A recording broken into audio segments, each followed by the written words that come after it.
Que en 1999 la economía básicamente colapsa, hay un proceso de hiperinflación enorme y eso lleva hacia una relación nefasta entre la banca privada, medios de comunicación y la clase política, al punto que culmina esto pues con un feriado bancario. El Ecuador se dolariza en el año 2000, el 1 de enero del año 2000, y pues es un punto, definitivamente, este es un punto de inflexión en la historia del Ecuador. Aquí hago un paréntesis, esto es un fenómeno muy interesante. Hay alrededor de 9 economías en el mundo que son dolarizadas completamente, o sea, legalmente que su moneda es el dólar. Pero de estas 9, solamente 3 economías son de tamaño mediano, y las 3 están en Latinoamérica: Panamá, El Salvador y Ecuador. Panamá, por un lado, tiene una dolarización de más de 100 años debido al Canal de Panamá. El Salvador y Ecuador, realmente la dolarización se da por una crisis y por un movimiento ideológico que existía en ese momento, obviamente de tinte neoliberal, que empujó la dolarización en el Ecuador y en El Salvador. Eso hasta 1999, el año 2000, empiezan periodos de derrocamientos de presidentes, una gran inestabilidad en la que hay golpes de Estado, el rol de los militares nuevamente, no solo como guardianes de la democracia, sino como actores políticos y los que tenían que entrar a decidir por dónde se tiene que ir la balanza. Pues realmente son momentos muy, muy, muy duros para la democracia ecuatoriana. Y básicamente así es como estuvo el Ecuador hasta el año 2006, cuando tenemos unas elecciones y la izquierda, por vez, después de los años 80, que está básicamente la socialdemocracia, la izquierda pues vuelve al poder con el presidente Rafael Correa. Ahí empieza un periodo muy interesante, porque lo primero que se puede decir es que le devuelve la estabilidad política al Ecuador. Acabo de mencionar 8 presidentes en 11 años. Ahora, pues, por primera vez existe una estabilidad política, se respeta la Constitución, ¿no? Entonces, eso, pues, trajo una calma a la sociedad. Eh, el, el gobierno del presidente Correa, ambos gobiernos del presidente Correa, el presidente Correa fue reelegido por una vez, la constitución de ese momento pues permitía la reelección por una sola vez. Yo quisiera mencionar algunas cosas, uno de los logros tangibles y otros intangibles que se dan, que creo que son interesantes de ilustrar porque nos permite tener una mejor idea de cómo es que Rafael Correa mantiene ese alto nivel de aprobación durante esos 10 años. Y lo primero que yo diría es, le devuelve el autoestima a la sociedad, le devuelve esa fe en el Estado, que el Estado es capaz de hacer algo. El presidente Correa volcó todos sus esfuerzos para que los recursos del Estado por primera vez se pongan al servicio de la ciudadanía. Y aquí hubo resultados tangibles. La reducción de pobreza que se dio fue en el 38%. La reducción en pobreza extrema fue del 47%. La reducción de la inequidad fue en 10 puntos, medido esto en el coeficiente Gini. La mejora de los servicios públicos. Ecuador llegó a ser en esos 10 años el país en que mejoró de manera más rápida la calidad de los servicios públicos. Entonces, estos resultados tangibles, como las carreteras, la inversión en educación, en escuelas, en hospitales, le permitió a la ciudadanía visualizar que los dineros, las platas que está poniendo como impuesto, pues está sirviendo para de beneficio de la sociedad. Eso me parece muy importante. Ahora, también creo que se dieron beneficios intangibles y esto yo creo que se habla muy poco, muy poco de esto. Uno de los logros fue que por primera vez se notó que existía una rendición de cuentas. El presidente Correa mantenía cadenas sabatinas todos los días sábados en el que daba una rendición de cuentas de todo lo que había hecho él y el gobierno todos los días en la última semana. Eso creo que le permitió a la sociedad verse representada, le permitió a la sociedad que al final del día pues había una rendición de cuentas, ¿no? Por otro lado, yo creo que en los años del presidente Correa se puso nuevamente en debate los temas de inequidad, algo que ya no se hablaba en el Ecuador antes. Máximo se hablaba de unos deseos de reducir la pobreza, pero no se hablaba de los temas de inequidad. Y eso me parece que fue fundamental en los 10 años de Correa de que se dio aquello. Una vez que él mantuvo el nivel de aprobación alto, especialmente en los primeros años, con base a ese apoyo popular que él tuvo, el presidente Correa le fue metiendo el dedo a cada una de las llagas en la sociedad ecuatoriana. Y esto obviamente, pues imaginarán ustedes, esto no fue de gratis. Voy a enlistar algunos de los grupos con los que realmente hubo un choque debido a las políticas que buscábamos, tratando de tener una sociedad más equitativa. Tuvimos obviamente problemas con los grupos militares, el momento en que se trató de ordenar todos los privilegios que tenían los militares, cuando se empezó a hablar de que los militares tienen que dejar de ser aquellos que diriman en la democracia, y que simplemente sean aquellos que acaten órdenes, ¿no? Y se puso a un debate muy interesante cuál es el rol. Ecuador no tenía guerras, el último conflicto militar que tuvimos fue con el Perú en los 90s. ¿Cuál era el rol de los militares? Se buscaba una especialización para la lucha contra el narcotráfico, etcétera. Entonces, eso causó obviamente problemas. Con la policía.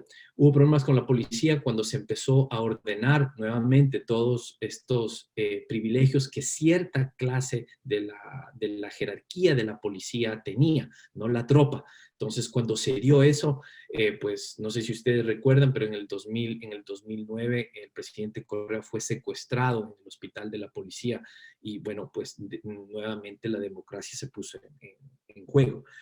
Problemas con los medios de comunicación. Les mencionaba esta relación tóxica que existía con la banca.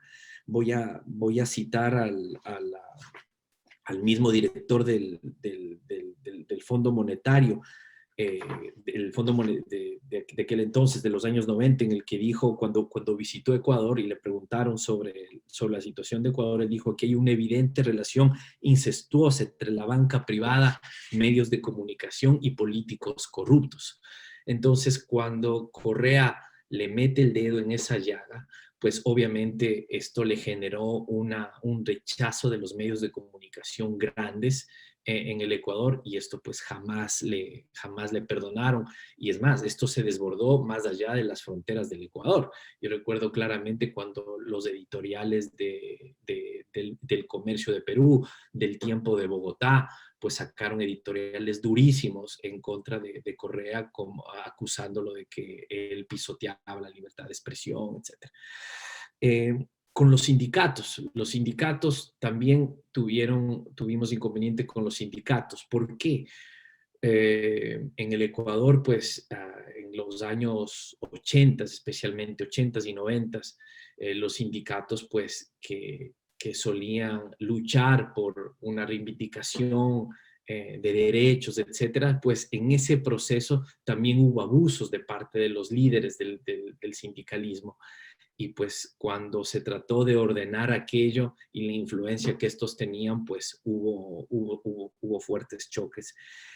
Con la banca, yo había mencionado, con la banca privada fueron choques durísimos. Con los gremios empresariales, en Ecuador existen las famosas cámaras de comercio que estaban acostumbradas a poner, a sacar, retirar políticos de los gabinetes gubernamentales.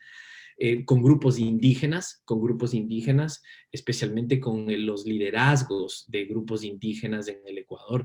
Hubo muchos problemas. La política con los grupos indígenas que se trataba era, en la parte que había un objetivo común, era la reducción de la pobreza, pero tuvimos problemas definitivamente con la parte de identidad, ¿no? Ellos buscaban un reconocimiento mayor de su identidad, etcétera, y pues ahí hubo un choque. Y el resto, pues ustedes también conocerán que tuvimos serios problemas con el gobierno de Estados Unidos, incluyendo el gobierno de Obama en esa época. Uno de los casos más ilustrativos de esto fue cuando el Ecuador le dio el asilo político a Julian Assange en su embajada en Londres.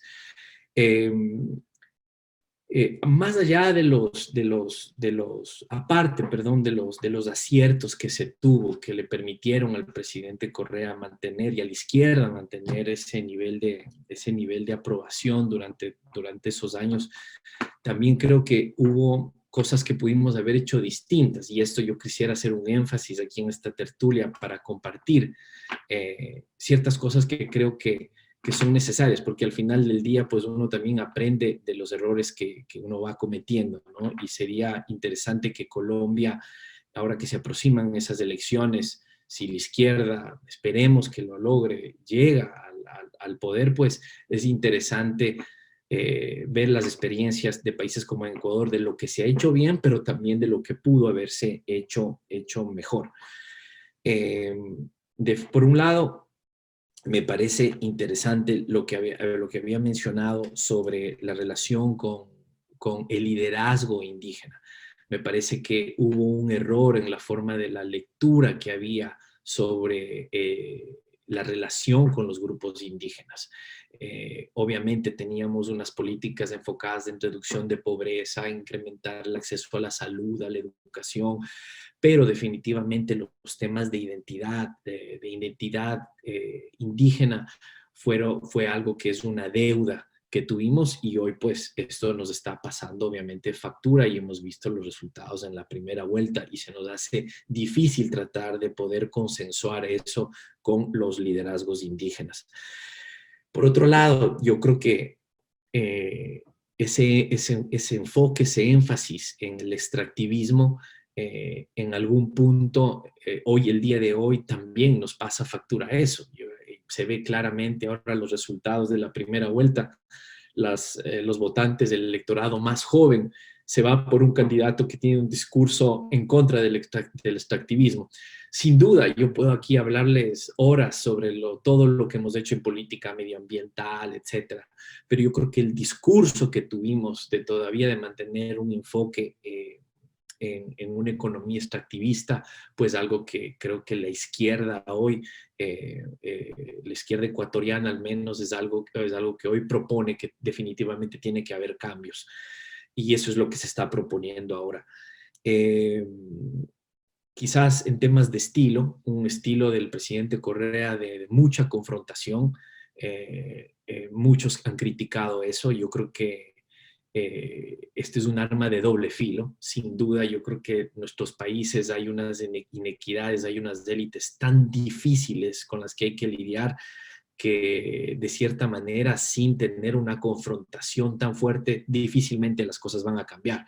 Entonces, por un lado es justificable, pero este es definitivamente un arma de doble filo. Y esto es esencial para entender el proceso de Ecuador, y es que es precisamente por estas confrontaciones y haberse llevado a todos los medios de comunicación en contra, es donde que realmente surge ese personalismo del que se habla, ¿no? Y surge este movimiento del correísmo, que es obviamente en alusión a Rafael Correa, ¿no? El correísmo sin duda existe, es existente hoy y está para quedarse en la política ecuatoriana. Pero si uno ve los que analizamos el gobierno de Correa desde el 2006, cuando él estaba de candidato, claramente al principio él peleaba para que no haya este personalismo del proceso político. Pero dada la polarización que hubo, esta fascinación de la misma oposición Correa de atacarle personalmente a él, pues realmente lo que surgió es un fenómeno que hoy existe y está para darse, es el correísmo. Eh, por otro lado, el tema de participación ciudadana, yo creo que esto es un tema bien de estudio. La participación ciudadana en el Ecuador, eh, eh, lo veo cada vez que leo Colombia, las veces que he estado ahí, acompañado en marchas, incluso en Bogotá, sí, son organizadas, pero es espontánea, de lucha en las calles, pero se puso a prueba es que la izquierda es el poder, porque pasamos de la protesta a la propuesta, tuvimos que estar ya ejerciendo el poder, nos causó ciertos dilemas. Y uno de ellos es que se hizo una propuesta de tratar de crear una institución más formal para la participación ciudadana, y eso creo que eh, hizo que la participación ciudadana, ponerle una camisa de fuerzas a la participación ciudadana, y eso pues creo que nos causó problemas al final, pues, y hoy estamos viviendo pues obviamente los resultados de aquello. Y por último, yo creo que algo que quizás faltó al final del periodo del correísmo, de cuando estábamos en el gobierno, fue una falta de poder leer de mejor manera a la clase media. Y estas son las ironías de la política, porque como yo les mencionaba, algunos de los resultados tangibles, una reducción de pobreza tan grande, es decir, muchos que eran pobres, si lo medimos por ingreso, llegaron a ser de clase media con nuestras políticas públicas, ahora era la clase media que estaba en contra de nosotros. Y este también es un tema de análisis, este es como el efecto de doña Florinda, ¿no? Que vive en un barrio sencillo, pero tiene un poco más ya de poder adquisitivo, pues, y como dicen en Ecuador, pues cholea a la gente de abajo, ¿no? Entonces, tratar de leer de una mejor manera a la clase media es fundamental. Esto también lo vimos y lo hemos visto en Brasil, ¿no? La clase media que fue generada por políticas públicas de Lula, al final, pues, contra él. Algo similar se dio en Ecuador. Yo quisiera ahí al menos hacer un paréntesis ahora, quizá si alguien tiene alguna pregunta y si no, pues continuamos y nos movemos a lo que está en disputa el día de hoy, pues ya a las puertas de una elección presidencial que tenemos el 11 de abril. Luis, excelente contexto de estos años de Ecuador, de estas últimas décadas, y la lectura acerca de la identidad indígena, que es un tema nuestro también aquí en Colombia, y, y el tema de la clase media, pues aquí se ha tocado más de una vez. Pero yo quiero aprovechar este momento para darle la palabra a Leonardo Félix, que nos está acompañando, y entregarle el comando. Él es el ilusionalista. Adelante, Leonardo. Ay, Julio, muchas gracias y disculpe al tocayo por llegar tarde a esta invitación tan importante. Y bueno, he escuchado buena parte de tu presentación. Bueno, no, entremos al debate actual. Cuéntanos del debate actual y luego hacemos un diálogo sobre todo lo que nos has planteado. Y agradeciéndote mucho tu participación y disculpándome porque yo era el anfitrión y llegué tarde, pero bueno, aquí ya estoy. Entonces, cuéntanos cómo va ese debate y cómo va esa perspectiva de recambio o de continuidad de esta situación, aunque yo creo que para partir de ahí nos gustaría mucho que tuvieras un balance del gobierno de Lenin Moreno, ¿no? O sea, ese gobierno y esa tradición tan, tan de frente. Bueno, ¿tú cómo lees todo eso en el marco de este debate ecuatoriano que nos has planteado? Sí, gracias, tocayo. Bueno, hablábamos hasta cuando Correa sale del gobierno en el 2017. Ahí, obviamente, Lenín Moreno era vicepresidente de Rafael Correa, el candidato, nuestro candidato, el candidato triunfador en el 2017, y apenas tres meses de gobierno, pues hay un cambio radical en Lenín Moreno. Yo aquí realmente es poco lo que yo puedo decir porque esto es un caso de estudio. Pero en general diría yo que Lenín Moreno pues se vio, eh, no quería tener la sombra de Rafael Correa en lo absoluto. Eh, y apenas pues él empieza a desligarse de Rafael Correa, los seguidores de Correa, las personas afines de él que estaban en su mismo gobierno, en el Congreso, etcétera, pues se vuelven críticos y luego opositores de Lenín Moreno. Entonces se entra en un círculo vicioso porque Lenín Moreno, después de tener obviamente la mayoría de los miembros en el Congreso, obviamente porque se logró eso por el apoyo de Rafael Correa, porque Correa era la imagen del continuismo, ¿no? Y por eso ganamos las elecciones en el 2016. El problema es que Lenín Moreno, para poder gobernar ya sin los correístas, sin el correísmo, la única forma de él de poder gobernar, porque en nuestros países una cosa es ganar las elecciones, otra es mantenerse en el poder, que de por sí eso es un desafío enorme. Entonces, eh, para poder lograr eso, pues él me parece que se ve arrinconado y no le da ninguna otra opción a que unirse a la derecha, pero se vuelve a la derecha más recalcitrante del Ecuador. Y a las primeras figuras que busca son a los opositores más acérrimos del correísmo, los opositores más fuertes de Correa. Entonces, pues esto se da de una manera inmediata y, obviamente, para poder él garantizar el apoyo de la derecha, pues empieza no solo a ceder, empieza a promover las políticas más neoliberales que hemos visto desde la década de los 90 que yo les hablaba. Lo primero, la llamada al Fondo Monetario Internacional, unas políticas de austeridad que nos está dejando en huesos, nos está dejando en huesos.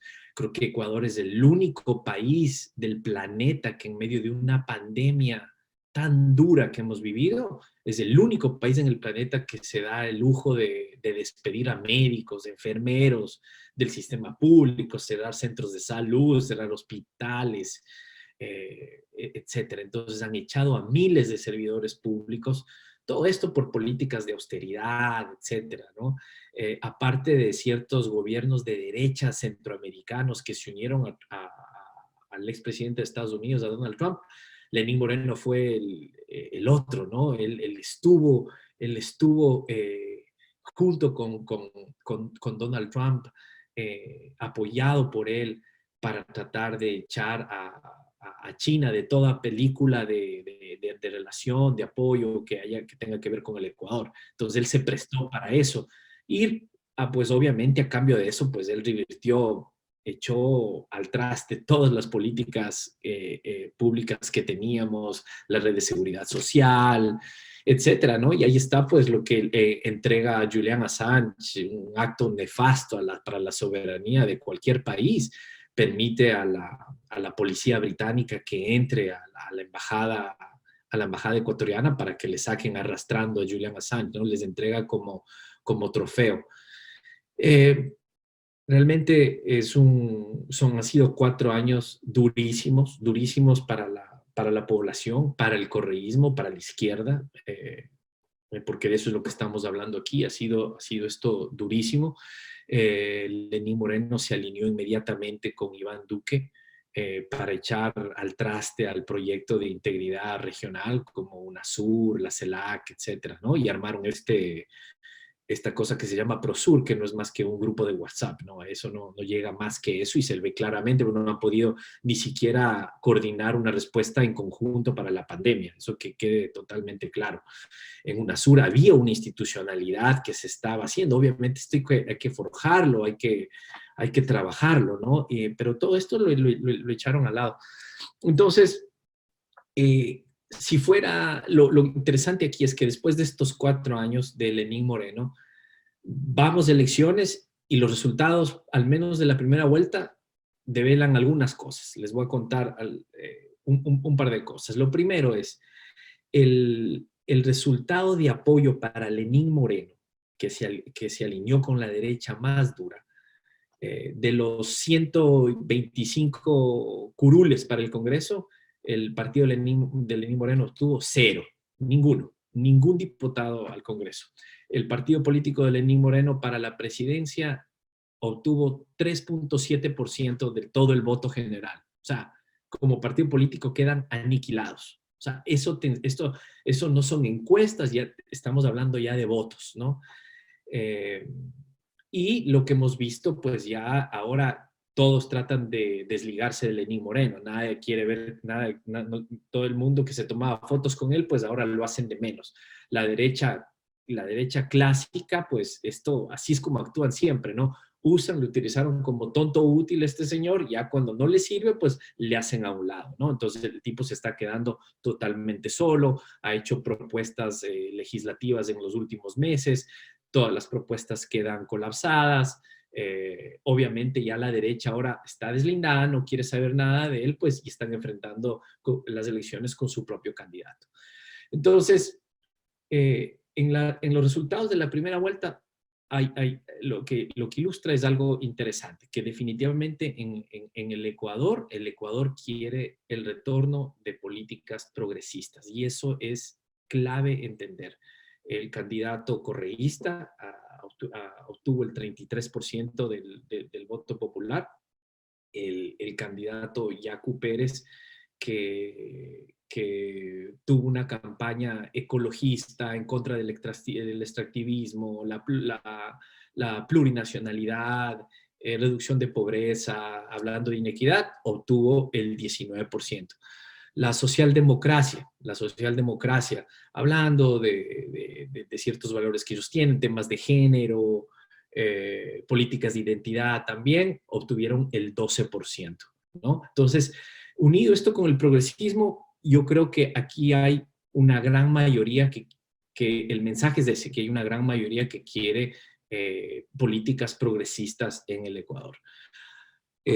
Ahora, hay un tema que es indudable. Así como existe el correísmo, también existe el anticorreísmo. Hay un correísmo que es duro, un correísmo duro que están con el presidente Correa, que están con las propuestas de él, que están con el nuevo candidato, pero también hay un anticorreísmo igual de duro, ¿no? Que eso les une. Y ahí, pues, obviamente, el candidato que representaba a los grupos indígenas y el candidato de la socialdemocracia también han tratado de captar votos con aquello, ¿no? Entonces, eso también es interesante saberlo. Ahora lo que se viene es una segunda vuelta. Hay una disputa electoral que es mucho más fácil contrastar, porque aquí es la derecha de la banca, el señor Guillermo Lasso, que es un banquero exitoso. Él dice que es un emprendedor, es un banquero muy exitoso, y que en el último año, por cierto, en el último año de pandemia, las ganancias de su banco pues se han disparado. Entonces, el hombre es exitoso, eso es que no queda la menor duda. Y lo que está en disputa realmente son políticas de corte neoliberal. Me refiero específicamente a políticas de austeridad, un rol del Estado lo más mínimo posible, un rol del sector privado que capte lo que más pueda. Y ellos pues obviamente creen en esta política del goteo, ¿no? De que si pues se alivia, se genera esa riqueza para los que están arriba, algo pues puede gotear a los que están abajo y de esa forma pues reducir un poco la pobreza, ¿no?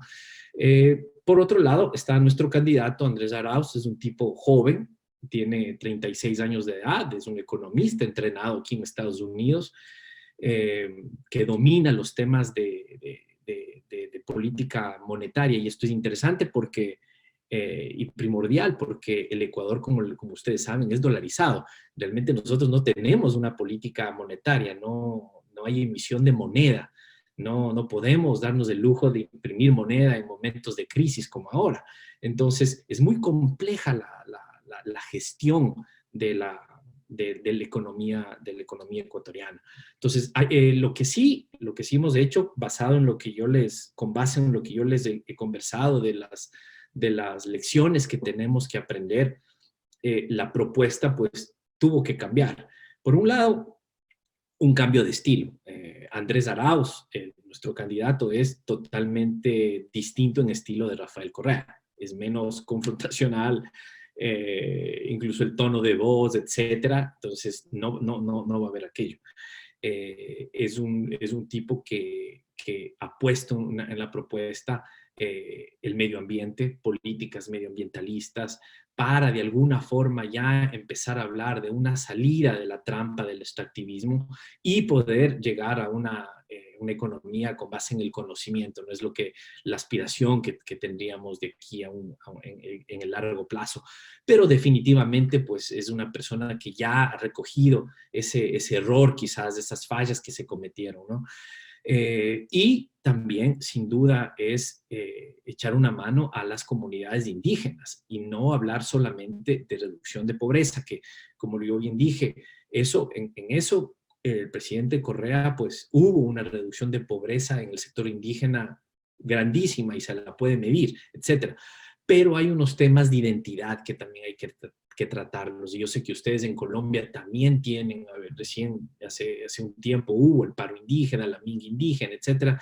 Son temas los temas de identidad, los temas de tierra tienen que volverse a poner en la palestra política, en la agenda política. Y eso creo que Andrés Arauz ha rescatado de eso, ha rescatado de esas lecciones que hemos aprendido en los 10 años con Correa, pues, y esa es la propuesta, y ahora pues estamos tratando de persuadir el voto de las comunidades indígenas, pero no solo de las comunidades indígenas, porque creo que debemos leer bien al electorado.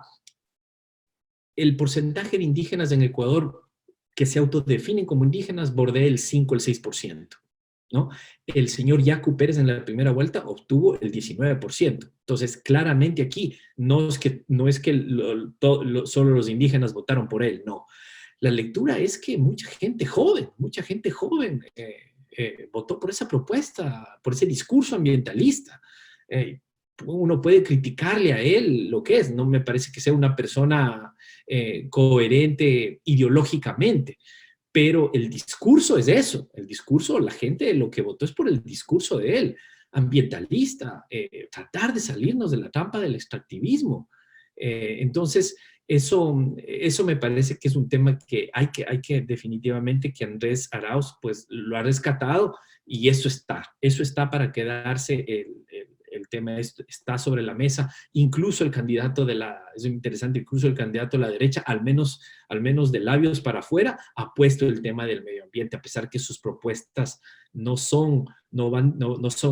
coherente con sus propuestas, pero el discurso está. Y eso es interesante, ¿no? Porque yo creo que eso devela a la gente joven, que hoy es un tema que hay que tenerlo. Obviamente los temas de equidad de género, ahí va a haber una disputa de valores, aquí hay una disputa de valores enorme. Guillermo Lazo, el candidato de la banca, es en Ecuador, la gente de la sierra decimos curuchupa, que es muy pegado a la iglesia, muy religioso, ¿no? Del Opus Dei, muy católico. Obviamente eso tiene implicaciones en las políticas públicas. Él está en contra del aborto totalmente, incluso en caso de violación, etc. Y ni que hablar del matrimonio gay, ¿no? Entonces, son estas cosas que creo que el voto, al menos el segmento joven del electorado, pues ya se demanda cambios en esto. Entonces, yo creo que eso es un tema interesante para que Colombia también, pues sepa leer. Lo que está en disputa, como les comento, es claramente el día y la noche, totalmente opuestos. Aquí Andrés Arauz sueña en una integración latinoamericana, que no sea solamente romántica y de nombre, sino de que tengamos una cierta coordinación en políticas públicas. ¿Cómo no? Imagínense cómo no haber soñado tener una respuesta coordinada para poder negociar las vacunas como Sudamérica, ¿no? Para que nos tomen en cuenta en la mesa de negociación, ¿no? Claramente el mundo es muy injusto, ¿no? Los que acaparan las vacunas son los que tienen las patentes, etcétera, ¿no? Entonces, es ir más allá de este romanticismo de una integración, sino de realmente tener políticas públicas coordinadas para enfrentar estas cosas que tenemos, ¿no? Ahora la pandemia, el tema del narcotráfico, etcétera, ¿no? Yo creo que dejaría hasta ahí y seguimos y continuamos con la conversación, si te parece, Tocayo. Bueno, muchas gracias, Tocayo. Ha sido una muy buena presentación de los debates en la sociedad ecuatoriana. Bueno, y tus cábalas sobre las elecciones en concreto, o sea, aparte del corazón, como analista, ¿cómo ves ese resultado de las presidenciales que ya son en 2 semanas, ¿no? Si no estoy mal, o en 3 semanas. ¿Cómo ves esa disputa ya electoralmente y cómo se ha movido cada candidato, ¿no? Cuéntanos qué alianzas han surtido. Ese mundo indígena también, cuéntanos más de ese mundo indígena, ¿no? Que yo creo que debe tener también unos debates intensos a su interior, ¿no? Sí, ¿Cómo está ese tema ya? sí, mira, el tema de los grupos indígenas es interesante porque ellos empezaron a organizar desde los años 50, pero realmente no han sido visibilizados hasta los años 90, cuando empezaron a levantarse, lo cual dice mucho de nuestras sociedades, ¿no? Eh, nunca los escuchamos, nunca hicimos como que no existían, hasta que paralizan el país.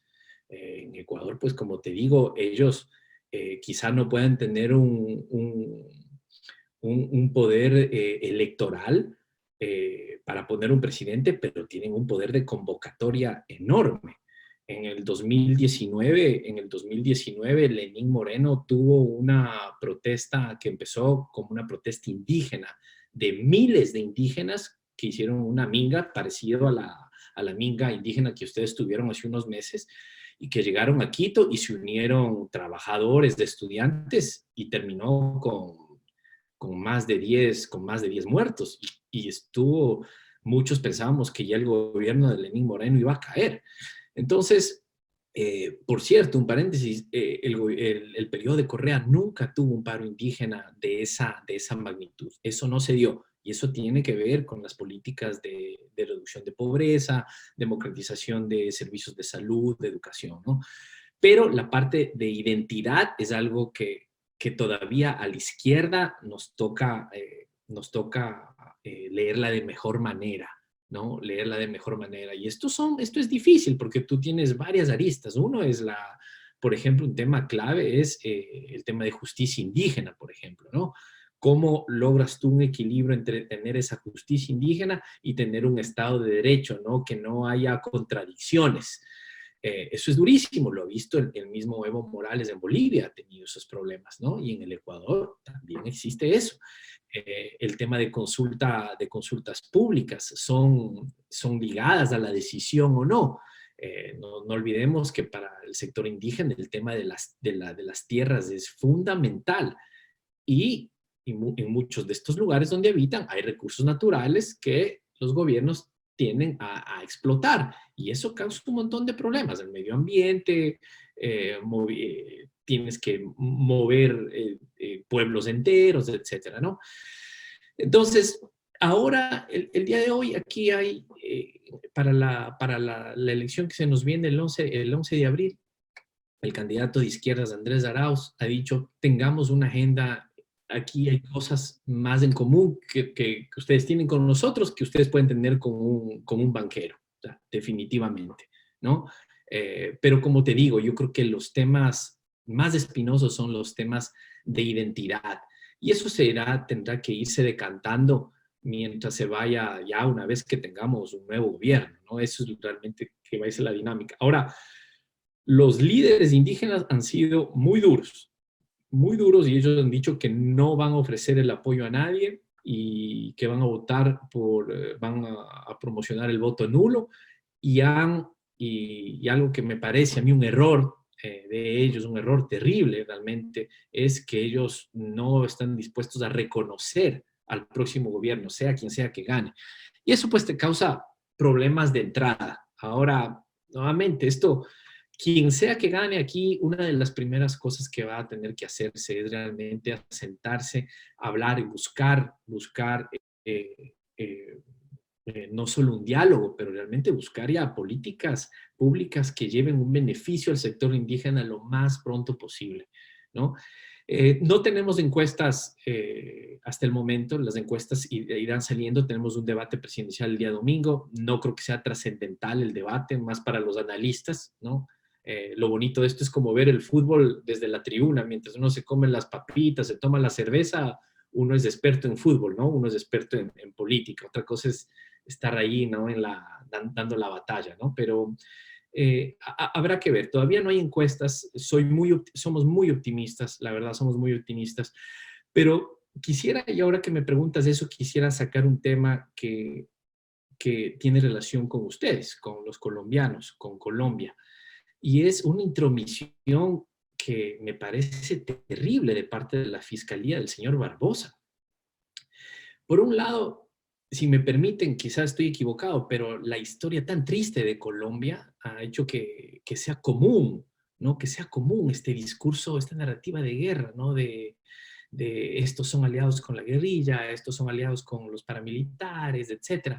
Es como que la narrativa, el discurso colombiano siempre ha tenido estos componentes. En Ecuador esto es como foráneo, ¿no? Eso nosotros no lo entendemos. Entonces, si le acusan a un político de ser aliado con la guerrilla, es una cosa de locos. Y pues con esos antecedentes, el fiscal Barbosa viaja a la ciudad de Quito a reunirse con su par, la fiscal ecuatoriana, una fiscal que ha perseguido a la izquierda promocionada por Lenín Moreno. Lo que hace dice que hay unos supuestos alegatos que han encontrado una computadora de un señor del ELN en la que hay una supuesta evidencia en que el candidato Andrés Arauz es financiado por la guerrilla del ELN. Ahora, un antecedente también aquí, y esto me parece importante porque hemos hablado también de los medios de comunicación. El fiscal Barbosa se excusa porque él dice, la fiscal de Ecuador me solicitó información, yo no hubiese ido. Ahora, la fiscal del Ecuador dice, yo solicito eso debido a que surge una publicación de una revista que se llama Revista Semana en Colombia, en la que dice la señora Vicky Dávila, incluso en su programa, dice, tenemos una explosiva noticia, tenemos información de la inteligencia, hay un leak de la inteligencia colombiana que dice que las computadoras de Uriel, me parece que es el señor alias Uriel, hay evidencia de que está financiando la campaña de la izquierda ecuatoriana. Entonces surge esta publicación explosiva. Eso hace que la fiscal ecuatoriana le solicite al fiscal colombiano, y obviamente el fiscal colombiano que no le veo que viaja a la minga indígena, no hace nada de eso, se monta en un avión, llega a Quito con un maletín de supuestas evidencias, y obviamente pues esto está en todos los medios de comunicación. Sin estar contentos con esto, le manda hace 3 días a la vicefiscal colombiana nuevamente con otro maletín de más evidencias sobre una campaña electoral financiada supuestamente por el ELN. Entonces, fíjate esto, para los ecuatorianos esto es una noticia bomba, una cosa de locos. Pero cuando uno ve desde la tribuna el partido de fútbol, ¿no? Primero una publicación de la revista Semana, que cada vez parece más de panfleto del uribismo, publica eso, la fiscal ecuatoriana le solicita información al fiscal colombiano, el fiscal colombiano viaja a Ecuador, el daño está hecho. O sea, esto está en todos los medios, y está, obviamente, el candidato de derecha, pues, una de las cosas que le acusa y dice, hay que ver hasta el último detalle sobre este financiamiento de la guerrilla. Maduro, el castrochavismo, etcétera, ¿no?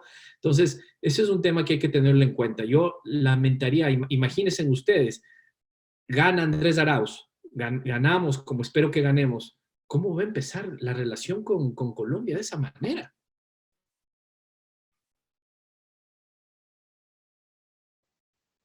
Bien, Luis, muchas gracias. Bueno, ahí, como es una tertulia, entonces vamos a arrancar ahora sí ya con la tertulia después de esta presentación tan interesante que tú has hecho. Entonces, Jairo tiene la palabra. Jairo ha pedido la palabra. Gracias, Luis. Luis Ortiz, muy amable. Gracias a usted por estar con nosotros. Soy miembro del colectivo Punto Partida. Fui fiscal durante 22 años en Colombia.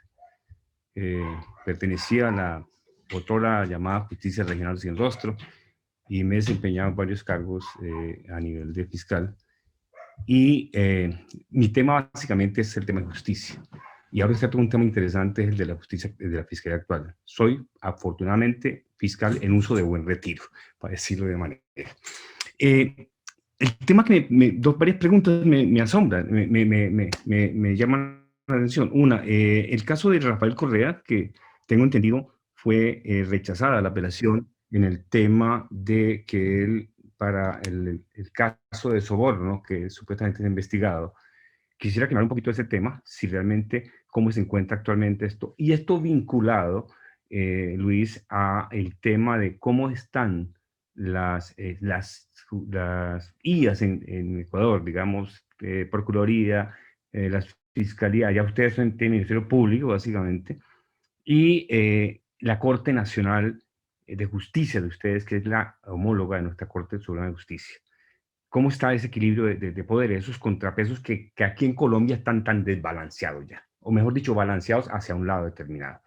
El otro tema que me llama la atención es frente a, usted mencionaba los errores que se cometieron ustedes. Yo pienso, y usted me podrá decir, me dirá lo contrario o está de acuerdo conmigo, que creo que el peor error que se cometió fue haber confiado en Lenín Moreno. Es decir, no entiendo cómo evalúan a Lenin para hacer ese giro tan brutal que hace. Aunque alguien decía que el poder no lo cambia a uno, sino que lo descubre. Y yo pienso que lo que pasó con Lenín Moreno fue que el poder lo descubrió como era realmente, ¿cierto? Esos dos temas, pero fundamentalmente el tema de cómo está la situación jurídica actual de Rafael Correa. En cuanto a la fiscalía actual, como le digo, hace ya más o menos un año me retiré. Nosotros los exfiscales y los que hemos hecho parte de la Fiscalía en sus mejores momentos, vemos con mucho asombro y con una desilusión grande cómo se está manejando actualmente la Fiscalía. Y el tema que usted plantea, donde la Fiscalía asume un papel de intervención judicial en un país hermano, con un tema tan relevante como es el de tratar de señalar que, pues que hay una vinculación con el ELN. Yo miraba por ahí, por ejemplo, que un análisis nada más del video que muestran como prueba tiene una cantidad de falencias. Incluso hay un analista, ustedes que hacen un análisis muy importante de cómo el video se filma en un sitio que corresponde a otro sitio porque se descubre por un pájaro o un ave que solamente sea en determinado sitio. Y quien aparece ese personaje, pues es un personaje que realmente no tiene realmente una vinculación con el ELN. Para resumir, entonces, la pregunta es, ¿cómo está la situación jurídica en este momento de Rafael Correa? ¿Cierto? ¿Cómo están la Corte y la justicia en Ecuador? ¿En qué balance está? ¿Y con qué se enfrentaría Arauz en el evento de ganar respecto a estos organismos de control, como Procuraduría, Ministerio Público, la Corte Suprema y la parte de justicia? Básicamente son esas mis preguntas. Creo que queda más o menos claro. Gracias. Muy amable. ¿Sigo, Luis? ¿Sigo? Sí, por favor, sigue. No, gracias por las preguntas. Mira, sí, el momento en que se da, hubo alegatos de corrupción en el gobierno de Correa, especialmente al final. Una vez que Rafael Correa deje el poder y en el momento en que Lenín Moreno se vuelve su mayor opositor, la cantidad de denuncias sobre desde de corrupción, sobornos, tráfico de influencias, terrorismo, violencia armada, etcétera, pues el número de denuncias contra Rafael Correa y contra de las personas más cercanas de él, pues se dispara. Esto está documentado, o sea, esto es facilísimo verlo. Una vez que Lenín Moreno se vuelve totalmente en contra de Rafael Correa, pues hay una campaña enorme por casi que borrar la memoria de Rafael Correa, al punto. Esto es interesante solo para ilustrar al grado que ha llegado Lenín Moreno. Durante los años de Rafael Correa, tal como lo ha tenido Colombia o Perú, el logo país, un eslogan, etcétera, Ecuador nunca lo tuvo. Y en los años de Correa se tuvo y se hizo un eslogan y se hizo un símbolo. Bueno, Lenín Moreno mandó inclusive a borrar de toda la obra pública, a borrar ese símbolo, o sea, un deseo, pero visceral, de poder borrar todo de la memoria, todo Correa, todo lo que tenga que ver con Correa de la memoria de la sociedad. Entonces, solo para ilustrar el grado de odio, básicamente, que este señor le tiene a Correa y al correísmo. Entonces, aquí hay un punto de inflexión muy interesante, porque como yo les hablaba, Lenín Moreno para poder gobernar se alineó con la derecha más recalcitrante de Ecuador. Pero obviamente, como tú mencionas muy claramente, nada de esto pudo haberse dado con instituciones independientes. Entonces, él ya cuando se vio que ya estaba con la derecha y sabía que aquí tenía una oposición fuerte de Correa, pues él recurre a un procedimiento que incluso la Comisión Interamericana de Derechos Humanos y las Naciones Unidas llamó la atención y dijo, ojo con esto. Él llamó a una junta de honorables, que todos ellos tenían una cosa en común, todos, que le detestaban a Rafael Correa. Entonces armaron un grupo de unas 6 personas, me parece que fueron un grupo de honorables, en las que él, él hubo un referéndum, una consulta popular en el que se preguntaron cosas que obviamente iban a persuadir a la población que vote sí. Era como, por ejemplo, a ampliar las penas a los pedófilos, por ejemplo. Me acuerdo una de ellas. Obviamente, ¿quién no va a estar en contra de eso? La gente iba a votar sí. Dice, ¿usted está de acuerdo con ampliar las penas a los pedófilos? Sí. ¿Está de acuerdo usted en que se forme esta junta de notables? Sí. Entonces, se armó esta junta de notables y se les dio unos poderes enormes. Entre ellos fue que ellos podían evaluar, entre comillas, que ahí es cuando menciono yo a las Naciones Unidas y a la Comisión Interamericana de Derechos Humanos, que no hubo tal, se alarmaron porque no hubo tal evaluación y simple y llanamente sacaron a la gente de la Corte Constitucional, de la Corte Suprema, sacaron al fiscal, sacaron al procurador y se echaron de mano a la Contraloría. Entonces, en ese momento, todas las instituciones de control, pues, se fueron con gente que él decía que eran independientes. Independientes obviamente eran de varios partidos políticos, pero todos tenían algo en común, que todos venían del anticorreísmo, o sea, visceral, absolutamente todos, al punto que uno de ellos, Simón Espinosa, uno de ellos, que formó parte de este grupo de gente, uno de ellos, hoy en día, acaba de sacar una columna en uno de los periódicos más leídos del Ecuador, en El Comercio, una columna pidiendo a las Fuerzas Armadas que en caso que Andrés Arauz llegue a ganar la presidencia, las Fuerzas Armadas tienen que velar por la democracia y no pueden dejar que este señor, que el correísmo vuelva al país. O sea, a ese grado de locura prácticamente han llegado. Entonces, en ese contexto, obviamente, pues empezaron a haber denuncias absolutamente de todo, lo que te mencionaba, desde terrorismo, violencia armada, corrupción, sobornos, tráfico de influencias. ¿Ok? A Rafael Correa le empiezan a poner una treintena de denuncias, entre ellas unos supuestos sobornos que tienen que ver con unas contribuciones que los partidarios dábamos, por ejemplo, yo incluido, para fondear el partido. Dábamos contribuciones que no eran secretas ni nada, sino había un fondo del partido y cada uno pues ponía ahí sus contribuciones. Bueno, se cogieron de eso, se inventaron un cuaderno, etcétera. Lo cierto es que le demandan a él, y esto es un poco jocoso esto, porque cuando uno lee la conclusión de la fiscalía, le demandan por influjo psíquico. El argumento es por influjo psíquico que Correa tiene sobre miembros de su gabinete para poder sobornarlos, por influjo psíquico. O sea, eso es por eso, y el monto que está por el monto, me parece que son $16,000, se argumenta que hubo un caso de soborno por influjo psíquico de parte de Correa, y pues lo condenan a él a 8 años de prisión. Lenín Moreno llegó a pedir que el Interpol lo detenga en Bélgica, donde él vive, porque su esposa es de Bélgica, no es que él pidió asilo ni nada, pero el Interpol pues se ha negado, ha dicho que esto no va con la Carta de Derechos Humanos, hay temas políticos, el Interpol se ha negado.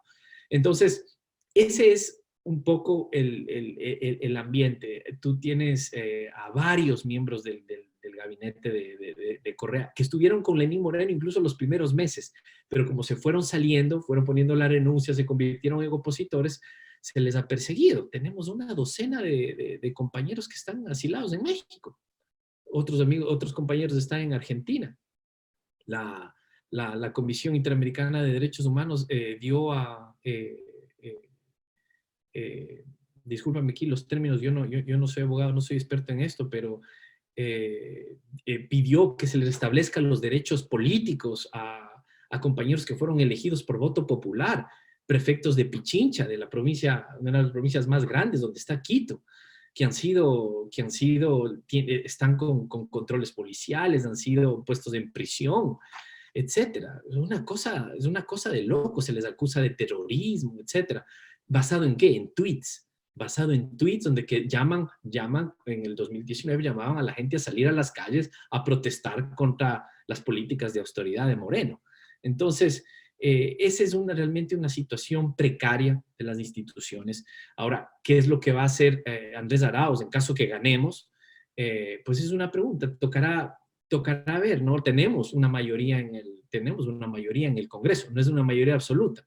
Por cierto, un tema que también Lenín Moreno, sabiendo, obviamente asesorado por la derecha, sabían que Correa era un hombre con alto nivel de aprobación, nos cambiaron el método, ¿no? Teníamos el método Webster, lo cambian a D'Hondt. Entonces, si hubiésemos tenido el método que estaba anterior, hubiésemos tenido la mayoría absoluta hoy en día en la asamblea. Hubiésemos tenido más de 60 asambleístas de los 120 total, ¿no? Pero como nos cambiaron el método, ahora tenemos 51 asambleístas. O sea, aquí las políticas públicas y las leyes en Ecuador en los últimos 4 años se han pasado con un solo propósito, la dedicatoria para perseguir a Correa. Y obviamente tengo que admitir, los primeros 2 años, el discurso de corrupción, esto paralelo con lo que ocurría en Brasil, por eso es muy significativo lo que acaba de ocurrir con Lula. Esto era paralelo a lo que ocurría en Brasil, le detienen a Lula, etcétera, ¿no? Con la caída con el golpe de Estado en Bolivia, etcétera, pues claro, la gente, la sociedad, pues ni con los medios de comunicación encima, la gente pues sí se comía el discurso de corrupción. Pero esto era cuestión de tiempo, porque es un gobierno terrible, ineficiente, inepto.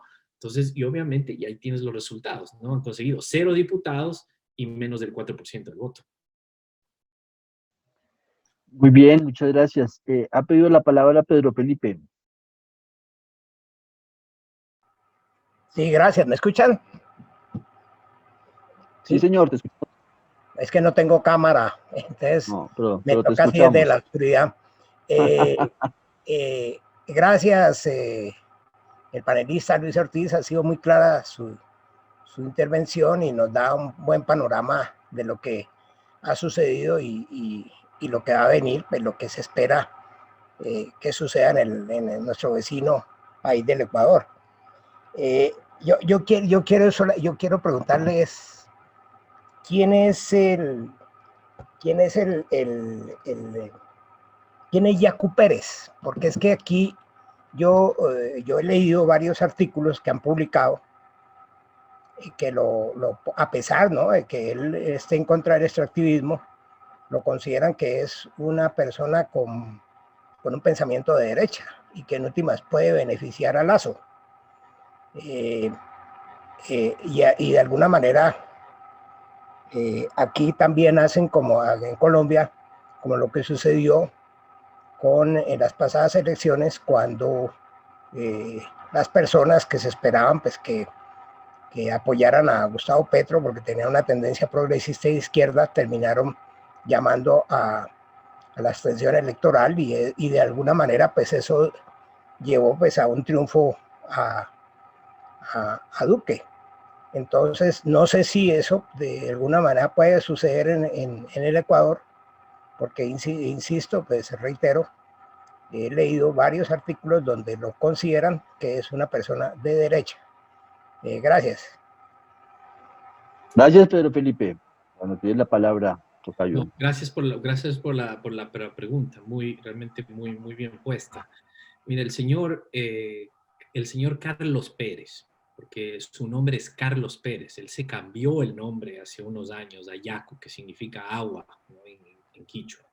Pero el señor Carlos Pérez, que su novia me parece que es holandesa, pues ha vivido por muchos años de estas ONGs extranjeras, etcétera, ¿no? Y ha estado en este discurso ambientalista, etcétera.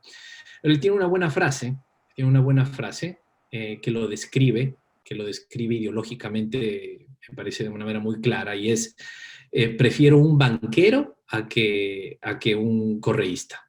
Entonces, yo creo que esto, pues, en eso él lo tiene claro, ¿no? Él va a apoyar, él personalmente va a apoyar a Guillermo Lasso, eso no nos queda la menor duda, pero creo que a los sectores indígenas sería menospreciar si simple y llanamente pensamos que que lo que diga uno de los dirigentes, pues todos lo van a seguir, ¿no?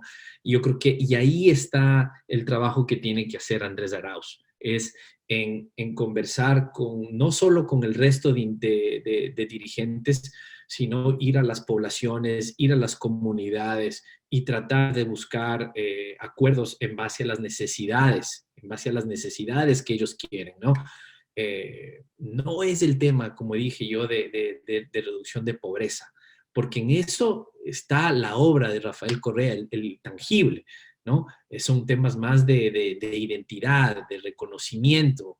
Esos son los temas que están en disputa y como yo les mencioné, esos son uno de los temas pendientes que la izquierda latinoamericana tiene que saber aprender a leerlo de mejor manera, ¿no? No solo por un tema electoral, sino porque es lo justo, porque la pobreza tiene poncho en Ecuador, en Colombia, en Perú, es así.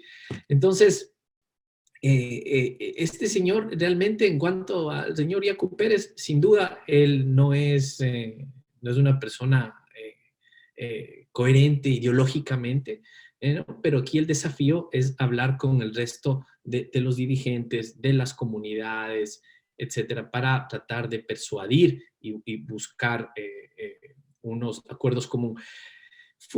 Eso se sabe mucho en Ecuador sobre la figura de Yacu Pérez, ¿no? Pero fuera del Ecuador, lo que yo me he visto, y aquí desde Estados Unidos, leyendo la prensa o la prensa europea, hay un cierto romanticismo detrás de, apenas sale un indígena que quedó en tercer lugar, es como lo pone uno de los titulares, me acuerdo, creo que era El País de España, dice la nueva izquierda, la nueva izquierda. Y realmente no, él nunca lo ha descrito todo es en contra de esto, pero nada de propuestas, nunca ha propuesto algo que se lo pueda uno poner que está cambiando un paradigma de una nueva izquierda, ¿no? Entonces, de lejos me parece que es eso. Bueno, muchas gracias, Luis. Yo no sé si hay otras preguntas, otras consideraciones de este tema que nos es tan cercano. Yo creo que Colombia y Ecuador, pues, afortunadamente, creo que poco a poco nos vamos convenciendo de esa idea de que somos una gran nación en América Latina, en Sudamérica, y bueno, y nos conocemos nos conocemos más porque realmente hemos estado muy alejados, creo que durante muchas décadas. Eso ha ido mejorando, por supuesto, eso ha ido mejorando en las últimas décadas, hay más comprensión de lo que pasa en cada sociedad, de lo que tenemos muchos temas que nos unen, ¿cierto? Eh, bueno. Bueno, tocayo, pues Lucho, dale, Pedro, por favor. A ver, como para complementar mi pregunta, es que no lo tengo aquí, lo estaba buscando. Hay un cuarto candidato que tuvo también una votación significativa, que parece ser que está como más a la izquierda de Arauz. Y tuvo una buena votación, creo que tuvo como un 6 o 7%. Se refiere quizás al candidato Hervas del Partido de Socialdemocracia. Sí, que es joven, es una joven, persona. sí, él ha captado mucho el voto joven también, pero ideológicamente tampoco no tiene partido político. Tengo entendido que este fin de semana se acaba de afiliar a la socialdemocracia. La socialdemocracia se quedó sin candidato y escogieron a él a última hora. Y él parece que tuvo una campaña muy, muy atractiva, especialmente con la gente joven. Es el candidato del TikTok, el que hace unos bailes, hace una cosa, el discurso de que ya no nos peleemos. Obviamente, en una sociedad polarizada, donde que hay unas diatribas diarias, el discurso de, oiga, ya no se peleen, nada de ideologías, ni izquierda, ni derecha, ni centro, nada de eso existe, cojámonos todos de la mano, bailemos Cumbayá, seamos felices. Todo ese discurso, obviamente, en un ambiente polarizado, hay un segmento de la población que eso llama la atención, ¿no? Entonces, ese es el voto pero también igual que Yaku, eso, y lo ha dejado claro el señor en las últimas semanas. Puede ser cualquiera, abracémonos con todos, menos con el correísmo, menos con ellos. Entonces, aquí la cosa es clara, hablar con la gente con los grupos que apoyaron a él, hay que apelar al voto joven, pero así es como están las cosas, ¿no? Esto realmente aquí es un contraste de ideas, existe una batalla ideológica en el Ecuador, eso sin duda, y creo yo que así debería ser, ¿no? Nos va a permitir contrastar dos visiones totalmente distintas, ¿no? Y que espero que esa batalla ideológica de ideas, esa lucha de ideas, como decía Castro, se dé en Colombia. Y realmente lo vemos con mucha esperanza. Quien sea que la izquierda decida, creo que hay un proceso interesante, pero espero que realmente se dé en Colombia. Eso sería sin precedentes. ¿No? Realmente hay un giro a Latinoamérica enorme, saber que llega un presidente o presidenta de izquierdas en Colombia. Bueno, tocayo, Luis tú has sido Eduardo, muy hay una amable. pregunta posiblemente de Reinaldo. Por favor, Antes de cerrar, Reinaldo. tiene la Reinaldo mano tiene la arriba. palabra. Bueno, Reinaldo, por favor. Más que una pregunta, es una especie de opinión desatinada. ¿En qué sentido? En que parece ser que en el gobierno de Correa, sus asesores posiblemente se enfocaron más hacia la parte de estómago, llamámosle así, de hacer reformas, las hicieron en todo sentido muy bueno, pero se olvidaron de la formación ideológica hacia la izquierda del pueblo ecuatoriano para que lo que hoy vivimos, la coyuntura que se vive hoy, no sucediera. Fíjense que en esto, pues la derecha es experta en lo que hablaba alguno de los participantes sobre el caso judicial. Merecería un estudio más serio, más de fondo. La Universidad del Rosario hizo un estudio sobre eso, publicó varios libros y entre otros dice que los gringos con mucha anticipación crearon un aparato para convertir a las altas cortes en decididores de las decisiones políticas de izquierda. Es decir, torcer las cosas. Y lo vemos, lo tenemos, por ejemplo, el caso de Lula, de Dilma, de Evo, de Correa, donde los jueces se convirtieron casi en dadores de golpes de Estado y definen el problema político nacional. Eso tuvo mucho que ver, por ejemplo, que influyera en el gobierno de Correa y en particular descuidaron la formación ideológica de izquierda. No basta con construir edificios, mejorar las condiciones de vida del pueblo, sino su inteligencia, su formación política la descuidaron. Lo mismo pasó en Bolivia. Adelantó materialmente mucho, pero permitió el golpe de Estado. Lo mismo pasó en Ecuador. Entonces la inquietud es lo siguiente.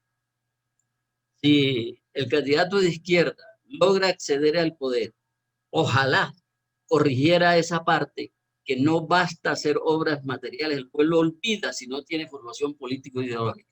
Gracias. No, A ti, Reinaldo, muchas gracias. Bueno, Luis, ¿cómo ves esa pregunta enorme? Hay poco que añadir ahí. Usted tiene toda la razón. Esas cosas son indefendibles. Yo creo que no creo que Correa no es que no era esa su intención. Él creo que sabía eso, pero obviamente, como yo hablaba, ¿no? Uno que está desde la tribuna, pues es director técnico, pero otra cosa es estar ahí, tratando de pelear, codeándose, dándose cabezazos, peleando el balón, ¿no? Eso es otra cosa. El deseo de hacer las cosas lo más rápido. Pero sin duda alguna, una de las fallas fue no ver de aquí a largo plazo, ¿no? La formación política. Y otra cosa, tener mucho más cuadros, cultivar cuadros de liderazgo. Si hay uno de los errores de la izquierda latinoamericana, ha sido el personalismo. Y lo he mencionado, yo no creo que esa ha sido la intención per se de él o de Lula, por ejemplo. Yo creo que esto también es creado, ¿no? Por una polarización, por la prensa encima, se personaliza todo, ¿no? Pero sin duda, habrá que sacar tiempo de donde sea, exprimirle a la piedra y la formación política para cultivar cuadros de liderazgo y no depender de una persona, ¿no? Para poder esto ver a largo plazo, porque en nuestros países con 4 años, 8 años, las cosas es durísimo el cambio que se va. Yo me olvidé de responder explícitamente a una de las preguntas anteriores sobre Lenín Moreno. Miren, y de esto hemos hablado mucho en algunos grupos con gente de Ecuador, y es, Correa se metía absolutamente en todo, le metió el dedo a todas las llagas, levantó todas las piedras, por eso se armó broncas con Raimundo y todo el mundo. Fue impresionante, no se le escapaba nada. Pero el error que no debió haber cometido, el único que se le pasó, pues fue el más costoso. Lenín Moreno nos salió carísimo. Y yo estoy convencido, Correa terminó exhausto. Era un hombre que trabajaba 20 horas al día. Y yo estoy convencido de que si no hubiese sido Lenín Moreno así, el hombre estaría descansando o dedicándose a la academia, pero hoy está metido en el lodazal nuevamente. Eso es durísimo. El único error que no debió haber cometido, lo cometió. Y estamos entrampados en eso. Y ahora toca coger el país básicamente, y en esto realmente que no suena dramático, pero es verdad, las instituciones en escombros, o sea, en escombros. Al punto que Lenín Moreno nos va dejando, acaban de firmar un acuerdo con un banco, una agencia de financiamiento de aquí, de Estados Unidos, de la época de Trump, para evitar que China se involucre en esto, donde que le piden al Ecuador privatizar 4.000 millones de activos. Entonces, es la misma receta de los años 80 y 90. Quitarle el presupuesto a las instituciones para que se les vea que están esqueléticas y pintar la pantalla de que están ineficientes y tener la excusa para poder privatizar. Realmente nos deja en escombros, ¿no? Y aquí lo que está en juego es el continuismo o volver a tratar de recuperar, edificar nuevamente un poco, ¿no? Me parece que eso es. Yo les agradezco muchísimo por este espacio y ojalá, esperaría que utilicen estos foros para denunciar los abusos de la Fiscalía colombiana, del señor Barbosa, de una manera descarada. Hace 3 días, me parece que estaba en Barranquilla, hace 3 días, parecía un candidato a alguna alcaldía de Cundinamarca, que gritaba el señor, decía: estamos denunciando la campaña electoral del ELN en Ecuador. El daño ya está hecho, porque en Ecuador uno no está acostumbrado a estos temas, la gente se asusta, ¿no? Tocayo, hay una última palabra antes de dejarte ir, lo cual muestra pues que hay interés en el tema. Entonces, Jairo, tú tienes la última palabra para poder despedirnos. Dale. Hasta Lucho. Luis Ortiz, mira, por eso no quería dejar pasar por alto, porque esa última pregunta, la que está refiriendo frente al caso de Lenín Moreno, se me queda un poquito floja. Cuando tú hablas de los errores, vuelvo y te rectifico, los errores más grandes que creo que cometió Herrera fue no tenido la claridad para identificar a Lenín Moreno. Y en eso tiene que ver lo que tú mencionabas, el famoso síndrome de Doña Florinda, o de Don Florindo también, ¿no? Sí. En el cual una persona, después que llega a cierto nivel, se descubre como tal. Pero otra cosa más importante, y eso tiene que ver, va a mi pregunta en ese sentido, Vive Alfaro tuvo realmente una gran influencia del M19 en Colombia. El M tuvo mucha participación en Alfaro, fue un esquema muy parecido, así como muchos militantes del M de origen ecuatoriano. La pregunta mía va en este sentido. Así como el M tuvo una gran capacidad cuando se desmoviliza y tenía una gran participación a nivel político con grupos como el caso de Petro, el Polo Alternativo, pero también algunos que migraron hacia la derecha y derecha radical, siendo miembros del M19, como el caso de Eber Bustamante, el caso de Rosenberg Pavón, que fue muy conocido, el famoso comandante cero, en el cual uno ve cómo hacen ese giro, casi como el que hace Lenín Moreno. Y eso indica lo que tiene que ver planteado Reinaldo y lo que hemos tratado. La falta de una educación política, la falta de una claridad frente a cuáles son los postulados que uno tiene frente a lo que busca, y en eso tiene que tener la capacidad para perfilar, diría yo, quienes realmente forman parte, están orientados y comprometidos con una causa realmente justa.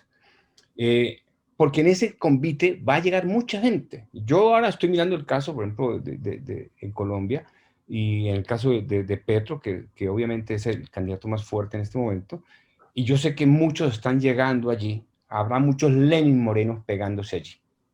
Y si ese movimiento petrista no es capaz de identificar esto, ¿cierto? No por el afán de lograr alianzas, deja meter a todos estos Lenin Moreno o todos estos Judas ahí, y eso tiene que ser es educación de bases. Y educación de bases desde los más jóvenes hasta los más viejos. Es reeducar y educar. Entonces, la gran pregunta que al mismo tiempo para mí es mi respuesta es, ustedes, frente a este tema, ahorita de Arauz, ¿cierto? ¿Cómo van a blindarse frente a eso? ¿Qué orientación más o menos tienen ustedes planteada frente a esto? Para no volver a reincidir en los Lenin Moreno y en ese gran error que se cometió. Era esa pregunta, Luis, gracias. Mira, la respuesta mágica no te la puedo dar. Eso tocará hacer camino al andar, pero tú has sacado un tema, pero eso es muy difícil, porque tienes que buscar un balance en no ser, puedo utilizar una palabra que sea muy dura, para no ser sectario, ¿no? Porque vas a necesitar gobernar, vas a tener que hacer alianzas, vas a tener, por ejemplo, en Colombia ustedes la tienen difícil, unir a la izquierda, unir a la centro izquierda es durísimo. Es durísimo, ¿no? En Ecuador, por ejemplo, hemos optado por una estrategia de dos fases. La una, y lo voy a ser franco, correísmo puro. Y eso se vio en la primera vuelta. El correísmo puro, puro, puro. O sea, era la imagen de él. Correa 5 entrevistas en la radio. No está en Ecuador. Logramos el 32%. Se logró eso. Ahí, ¡pum! Se corta, Correa no está dando entrevistas. Desde la primera, ya no da. Está en el Twitter, está trinando, etcétera, pero él no da entrevistas, porque ahora nos toca captar al resto. Entonces, claro, si llegamos al poder, es un desafío enorme, porque por un lado, tú no quieres, la gente está asustada, te puedes imaginar. Por ejemplo, yo converso con mi hermano, mi padre, cuando ahora para la segunda vuelta Andrés Arauz en una entrevista dice, bueno, sí, hay diferencias de estilo que yo tengo con Correa, se les paran los pelos. Y dice, Dios mío, cuidado, cuidado, cuidado. Claro, uno queda lisiado de estos procesos, ¿no? Entonces, sin duda, ese va a ser un desafío enorme, pero te digo, buscar ese balance porque necesitas poder gobernar. En nuestros países, que no me puedo imaginar si Petro o la izquierda, quien sea que fuere, llega a gobernar Colombia. O sea, va a ser es un trabajo monumental llegar al poder y otro más duro, mantenerse en el poder. Mantenerse en el poder después de tantos años de la derecha, ¿no? Entonces, no sé, te puedo decir, te soy honesto, yo creo que está esto en la mente de todos en Ecuador. Ahora estamos enfocados en tratar de ganar las elecciones, sin duda, y eso está en la mente de todos. Pero incluso ahora en la campaña, y hay denuncias de compañeros, no, se está metiendo acá, todo. La gente está lisiada, la gente tiene un temor enorme a eso. Pero lo que sí está claro es el tema de la formación política. Acabamos de abrir un centro de pensamiento. Solo en Ecuador, solo la derecha ha tenido centros de pensamiento. Fíjate, solamente la derecha los ha tenido. Por primera vez han habido universidades de tendencia a izquierdas, progresistas, pero un centro de pensamiento lo acabamos de formar hace años. Yo creo que hacia allá va eso, ¿no? Hacia allá va eso, ¿no? Y en eso yo creo que hay que aprender muchísimo de la experiencia de la organización de la izquierda colombiana. Porque como le decía a alguien, ser de izquierda en Colombia, eso es como hacer kung fu, eso es de contacto, ¿no? Eso no es decir que uno es de izquierda en Ecuador. En Ecuador es otra cosa, en Colombia eso sí es difícil. Mira, otro ejemplo y de cómo lo ha tratado de resolver es el caso uruguayo. ¿Qué peor Lenín Moreno que el señor Almagro? Mira, ministro de Mujica. ¿Cómo no se da cuenta Mujica? Y nos hace semejante daño en la sabiduría que tiene el señor. Nos manda semejante plomo acá a hacernos la vida imposible. ¿Te puedes imaginar? O sea, un tipo nefasto en la OEA, ¿no? ¿Cómo no se dan cuenta? No lo sé, yo no he estado ahí de presidente, ¿no? Pero eso es un tema que sin duda está en la mente, en mente de todos, y es un error que esperaría yo que Colombia no lo llegue a cometer. Bueno, tocayo, hemos tenido una muy buena tertulia, nos has ilustrado de el debate ecuatoriano, de su trayectoria en las últimas 3, 4 décadas. Te deseamos lo mejor a ti, al Ecuador, al debate político. Ojalá Arauz gane, sería una muy buena noticia. Y bueno, te volveremos a invitar aquí para que nos cuentes de los temas ecuatorianos y aprovechar para agradecer toda la solidaridad de Ecuador con los temas colombianos, ¿no? Porque igual que con Venezuela, nosotros, nuestro conflicto se fue para allá también y hay millones de colombianos en Ecuador y han sido bien recibidos siempre. Entonces, muchas gracias, un abrazo. Gracias a todos los que participaron y nos estamos viendo. Y buen fin de semana. Muchas gracias. Luis, buena tarde, muchas gracias. Buenas tardes. Julio, gracias a ti y a todos. Muchas gracias. Chao. Gracias. Gracias.